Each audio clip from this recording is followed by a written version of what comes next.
All right, let's take a look at the account settings. This is the area where you're going to manage specific settings for your account.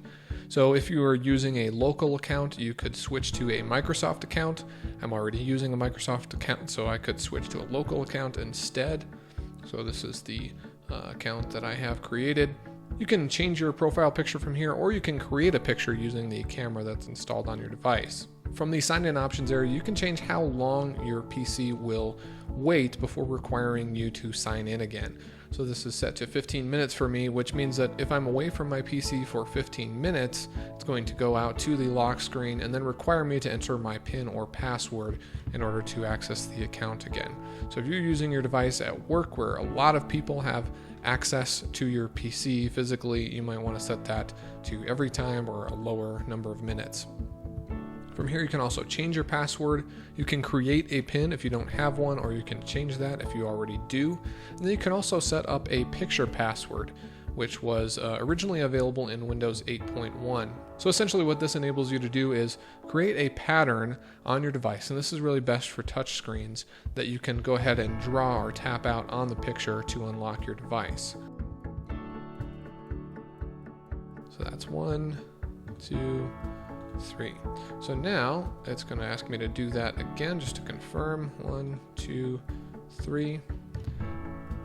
And now I could log into my device by just tapping on her nose and then both of her eyes.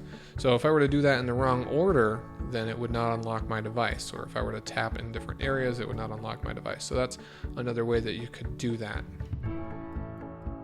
On newer devices, some newer devices are going to have hardware that will allow you to sign in using biometrics like facial recognition. Now this is actually nothing like facial recognition sign-ins that we've seen before on like Android or with third-party applications that didn't really work that well or weren't very secure. This really requires that the person be there. You can't use a picture of a person in order to log in, so it's very secure biometrics that Windows has. That's called Windows Hello. I don't have a device that has these settings, but if I did, I would assume that would be in this area here. Now you can also set up work access if you are using a device that actually belongs to your employer or your school. And then here you can add a family member, or you can add other users. From the Sync Your Settings area, you can have certain settings synced to the cloud. So you'll need to use a Microsoft account to do this, but essentially what this would enable you to do is sync your theme, your web browser settings and passwords, language preferences, ease of access settings, and some other Windows settings right to the cloud. So that way when you use another device, everything that you have done on your original device will automatically be synced.